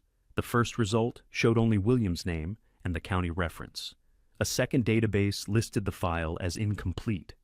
Noah felt the room narrow. Incomplete means dead? He asked. Not necessarily. Evan requested the archived image set. They waited nearly an hour for the system to return it. The file contained William's original application, a map, and a state engineer's acknowledgement bearing the same date as the county ledger. There was also a later notice asking for a clearer field description. The final scanned page was William's response. He had supplied the bearings from the notebook and stated that the spring was being used for stock watering on the Cherry Creek parcel and adjoining Fuller grazing land. Evan leaned closer to the screen. This is what you needed. What is it? Anna asked. Evidence that the state received the supplemental description. It should have been indexed under the application. Instead, somebody scanned it under the county parcel reference. Does the date hold? Noah asked. Evan read the acknowledgement again. In my opinion, yes. The priority date goes back to the original filing, provided we can establish that the use continued and the claim follows the land. Anna tapped her folder. It continued. Evan looked at Noah. Your deed? Noah handed him the certified probate copy of Nolan's bequest and the camp parcel record. Evan read the unusual sentence twice. Any interest within the established boundaries, he said. Who drafted this? Leonard Pike. Your father was careful. Was he careful enough? Evan aligned William's homestead description with Julia's retracement. The water claim names the same spring, point of diversion, and place of use. It wasn't held by the surveying company. It was held by William as landowner. Then William died, and his real property interest passed through the family chain to Nolan. Nolan's will specifically gives you the camp and interests inside its established boundaries. Can Natalie or my brothers claim a share? They can claim anything they were willing to pay a lawyer to argue. That isn't an answer. It's the honest answer. The cleaner answer is that an appurtenant water right normally follows the land unless it was reserved or transferred separately. I see no separate transfer. Evan printed a filing checklist. They would need Julia's retracement, Tina's certified ledger entry, proof of continuous beneficial use, the estate documents, and sworn statements. The state engineer would still have to accept the corrective filing and complete the process. How long? Noah asked. Final action can take time, but we can submit a notice protecting the claim now. That gives the application a current public trail without surrendering the original priority. Do it. Evan didn't move. You should know the likely value first. He pulled recent agricultural sales and water transactions from 3 nearby areas. He adjusted for access, grazing capacity, the spring's flow, and the limits on transferring stock water away from its historic use. If the claim is accepted at its senior date, and the parcel description holds, the combined land and decreed water value is roughly $2,300,000.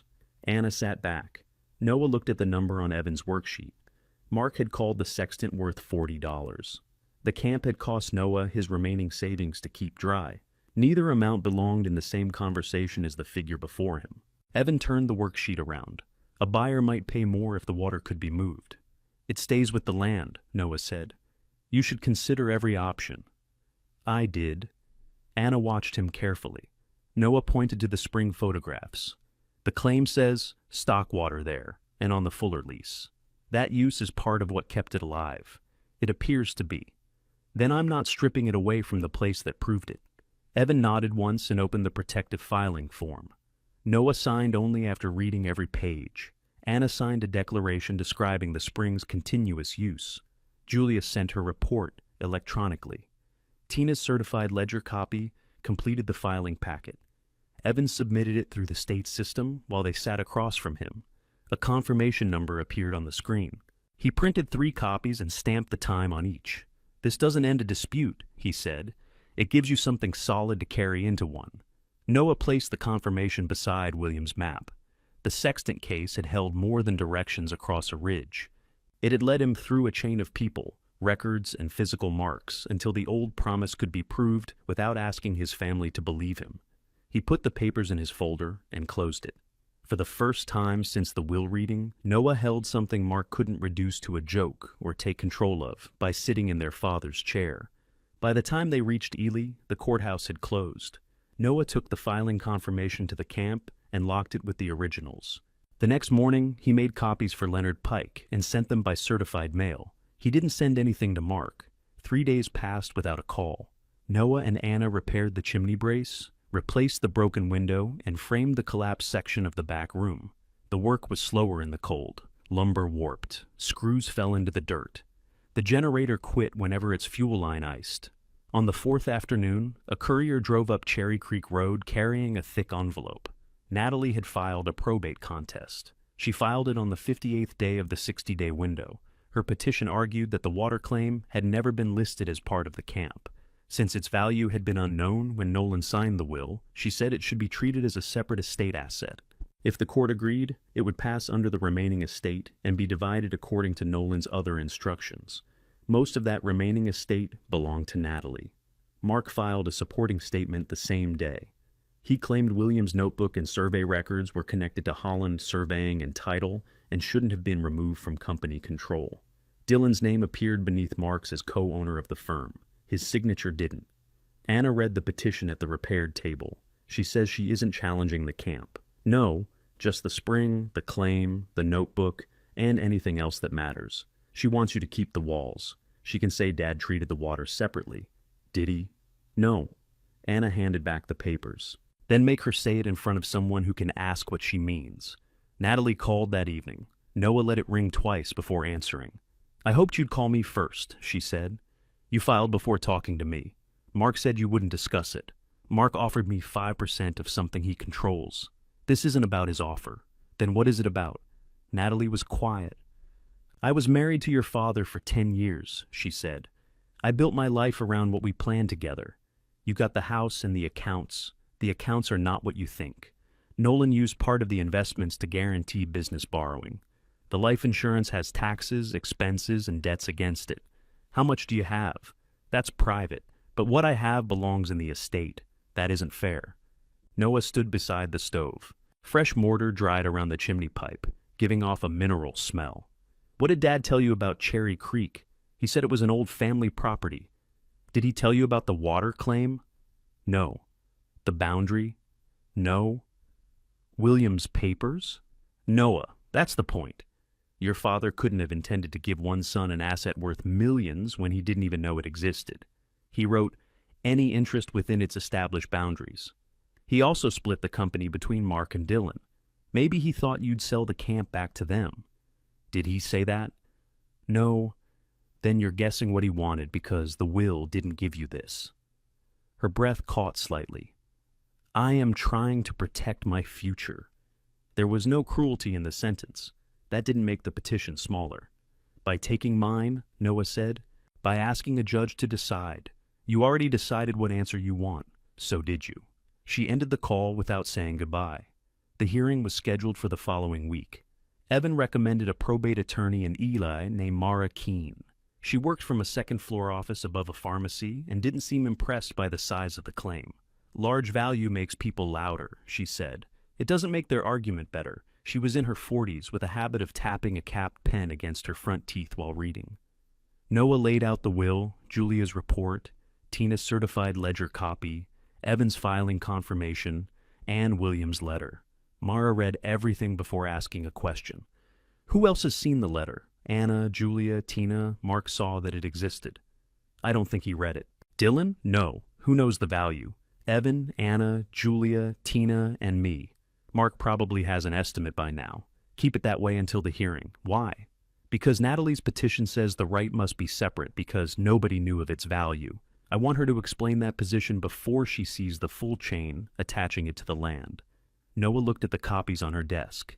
That feels like a trick. It's sequencing. We aren't hiding evidence. Their lawyer received our exhibit list.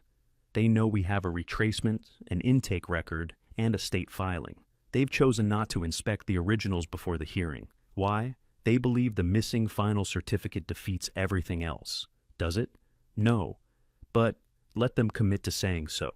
The hearing took place in a county courtroom smaller than the conference room at Holland Surveying. There were no spectators beyond a few people waiting for unrelated matters. The clerk checked names. A ceiling vent clicked each time the heat started. Noah sat beside Mara at one table. Natalie sat at the other with her attorney. Mark took the chair behind her. Dylan arrived last and sat at the end of the row, leaving an empty seat between himself and Mark. Anna, Tina, Julia, and Evan waited in the hall until called. Leonard Pike sat near the front as the attorney responsible for the probate file. He looked older than he had at the will reading. The judge entered. Everyone stood.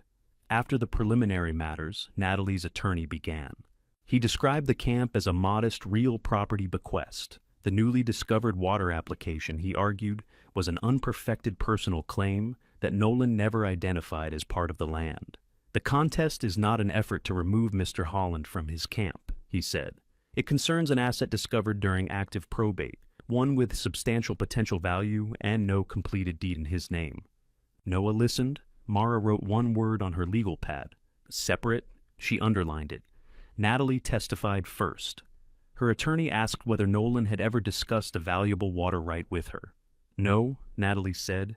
Did he ever say he intended Noah to receive a multi-million-dollar asset? No. Would that have been consistent with his treatment of his sons? Natalie glanced toward Noah. He tried to be fair. What did you understand the Cherry Creek bequest to include? An old shack, a few acres, and William's Sextant. Did you believe it included a separate water interest? No. Had you known such an interest existed, would you have expected Nolan to address it directly? Yes. Mara stood for cross-examination. Mrs. Holland, did Nolan tell you the water interest was separate? No. Did he tell you it belonged to the remaining estate? No. Did he ever show you the established boundaries of the camp? No. Then your understanding was based on what you believed the property was worth. Natalie's attorney objected. The judge allowed Mara to continue. Natalie folded her hands. I believe Nolan wouldn't leave most of the estate to 3 people and secretly place the largest asset with 1. Because Noah was the youngest? Because Noah had never managed property or a company? Noah kept his eyes on the table. Mara asked, Your petition requests that the claim pass through the remaining estate. How much of that would you receive? Natalie's attorney objected again. The judge said, She may answer. Most of it, Natalie said. Thank you. Mark took the stand next. He testified that Williams' field notebook followed the format of Holland Surveying's business records. He said the company maintained old surveys because they could affect current clients and boundaries. Did Noah work for the company? Natalie's attorney asked. Yes. Did he have authority to remove historical company records? No. Could the field notebook have commercial value to the firm? It already does. It identifies land connected to the company founder and may support a valuable claim. Did you offer to include Noah in that value? I offered him an ownership interest and guaranteed employment. Noah felt Mara's hand touch the folder containing Mark's agreement.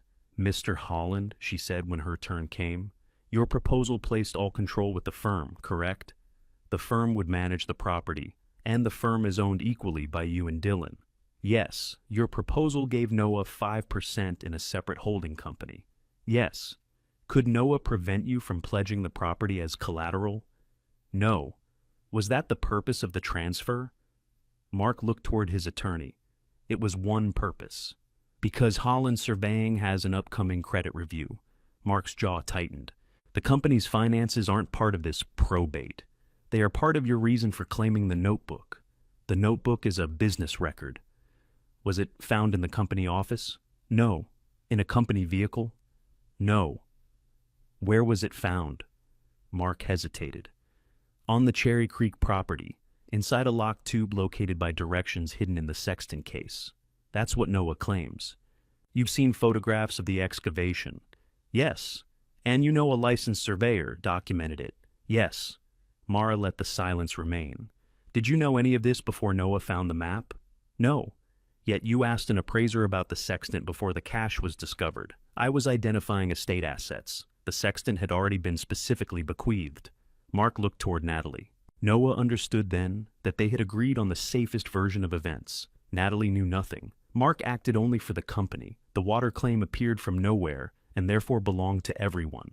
No one had to mention the search at night. Natalie's attorney stood again. We called Dylan Holland. Dylan didn't move at first. Mark turned and looked at him. Dylan rose, buttoned his jacket, and walked toward the witness stand with the careful expression of a man who had spent his life letting stronger voices choose where he stood. Noah didn't open the evidence folder. He let Dylan take the oath before deciding whether he would protect the story his family had brought into court or finally tell the room what he had done. Dylan sat, raised his right hand, and swore to tell the truth. Natalie's attorney began gently. Did Noah Holland show you the documents before filing the water claim? No. Did you understand those documents to be company property? Dylan looked at Mark. No. Mark's expression changed. The attorney tried again. You signed the statement supporting the company's position. I didn't sign it. Your name appears on it as co-owner. I know. Mark filed it. I wouldn't sign. A chair creaked behind Noah. Dylan rubbed both palms against his trousers. I went to Cherry Creek after Noah found the map, he said. I entered the camp without permission. I saw the bearings in Julia Carr's office, and I searched the ridge. His attorney told him to answer only the questions asked. Dylan kept talking. I moved stones. I thought if I found whatever Granddad hid, Mark and Natalie would have to treat me like I mattered. Mark has always made the decisions. Dad did before him. Noah knew the field better than I did, and I was scared he'd come back with something that proved everybody had underestimated him. Noah watched his brother struggle to keep his voice steady. Did Mark send you? Mara asked. No. He didn't know the first time. He knew later. Did Noah take the notebook from the company? No. He found it inside a locked tube buried on his land. Did he invite you to search? No. Dylan faced Noah for the first time. I'm sorry. Noah didn't nod. An apology under oath mattered, but it didn't repair the lock or erase the boot prints. Mara called Julia first. Julia identified the Sextant, William's field notebook, and her retracement report. She explained how the bearings matched the buried brass monument and led directly to the cairn. Could those notes have been created after the monument was found? Mara asked. Not credibly.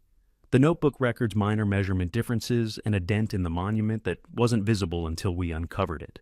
And where did the route begin? At Cherry Creek Spring, inside the parcel bequeathed to Noah. Tina carried the county ledger to the witness table herself. She showed the judge William's entry, the application number, and the notation confirming that a supplemental field description had reached the state office. Natalie's attorney pointed out that no final certificate had been recorded in the county. Tina put her glasses down. That is why the claim needed correction, she said. It is not proof that the filing never existed. My ledger proves the opposite. Evan testified last. He explained the state acknowledgement, the preserved priority date, and the continuous livestock use Anna had documented. Can this water interest be separated from the land merely because its value was discovered later? Mara asked. Not on these records, Evan said. It was filed as an appurtenant right. That means it follows the Cherry Creek parcel unless someone separately reserved or transferred it. No one did. And Nolan Holland's will transferred that parcel to Noah, along with any interest inside its established boundaries.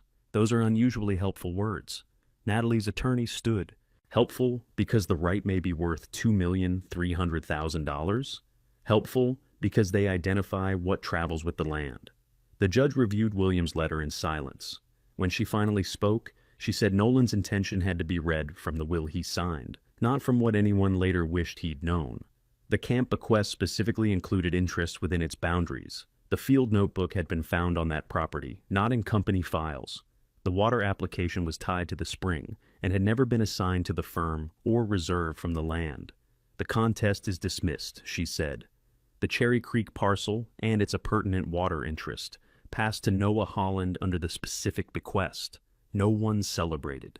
Natalie closed her eyes. Mark stared at the empty witness chair. Dylan remained seated apart from both of them.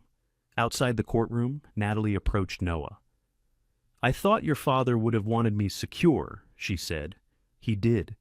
He left you the house and the accounts. It doesn't feel secure anymore." Noah understood that fear could remain real, even when it asked for the wrong thing. "I'm not coming after what he left you," he said. She looked at him, perhaps hearing the offer he wasn't required to make. "All right," she said. She left with her attorney. Mark stopped near the courthouse doors. "The bank agreed to restructure the expansion debt," he said. "We're selling one truck and giving up half the Elko office. I'm sorry. I thought you wanted the firm to fail. No, I wanted you to stop using me to save it." Mark glanced toward Dylan. "I shouldn't have filed his name." "No." Mark nodded. Shame kept him from offering an apology he couldn't yet say properly. He walked away without asking Noah for the land again. Dylan waited until they were alone. "I'll pay for the lock," he said. "That isn't enough." "I know." Noah handed him Nolan's field compass. "This belongs at the office." Dylan closed his fingers around it. "Can I come out sometime?" "Not alone. That's fair." It wasn't forgiveness. It was a gate left unlocked while someone trustworthy stood nearby. The following week, Noah met Evan and Anna at the camp. Evan brought an offer from a buyer interested in the separating part of the water from the grazing land. Noah pushed it back unread. "I told you it stays. I'm required to bring serious offers to you. And now you have." Instead, they put Anna's water access into a recorded agreement. It preserved the stock line, assigned maintenance costs, and made the old handshake strong enough to survive both of them. Anna signed first. William would complain about the legal fees, she said. Tina would tell him to keep the receipt. They finished the back room in early spring. Noah and Anna hung insulation. Julia helped him set up a drafting table and a secure cabinet for field records. Evan returned when the state engineer's corrected certificate arrived, carrying the final recorded copy in a flat envelope. The parcel and its senior water right were in Noah's name. Dylan began coming on Saturdays. The first weekend, Noah gave him fence posts and pointed toward the north line. They worked 6 hours without discussing the hearing. On the third Saturday, Dylan replaced the damaged lock. "I kept thinking Dad would choose me last," he said while fitting the new strike plate. "Then he didn't, and I still acted like he had." Noah held the door steady. "You chose yourself last." Dylan tightened the final screw. "I know." After that, their conversations became ordinary in small pieces. Fuel prices, weather, a crooked fence brace. Whether Nolan's compass needed cleaning. Trust returned the same way the camp had. One repair that held, then another. Noah placed a modest sign beside the porch. William Holland Field Station. He took local boundary work that the larger firms didn't want. Julia consulted when a job required her license. Noah ran field lines, prepared research, and saved toward his own certification. The front room became his office during the day. At night, he cleared the table and ate there. Mark kept his distance. Natalie stopped calling about probate. Neither was barred from the road, but Noah no longer waited for either of them to decide whether he belonged. By summer, the roof held through hard rain. The spring box had a fitted cover. Clear water ran through the stock pipe and down the stone channel. Tina came for supper on the evening they mounted the Sextant shelf. She stood below it, reading William's name on the faded tape. "If anyone ever asks how all this happened," Anna said, "we'll send them to you." Tina considered the room. His brother split the firm. At 20, he kept the Sextant they mocked. Its case held a map home. Noah shook his head. "You make it sound simple." "It was simple," Tina said. "It just wasn't easy." They ate beneath the repaired roof while evenings settled across Cherry Creek. If stories about young people rebuilding a life after family betrayal matter to you, subscribe and return for the next inheritance story. Later, Noah washed the plates while Anna packed leftovers and Dylan brought in another armload of wood. Julia rolled a survey map into its tube. Tina sat near the open window, listening to the spring. Above them, The brass sextant rested inside its repaired wooden case. Its mirrors caught the last light from the valley, and for once, every direction it offered pointed home.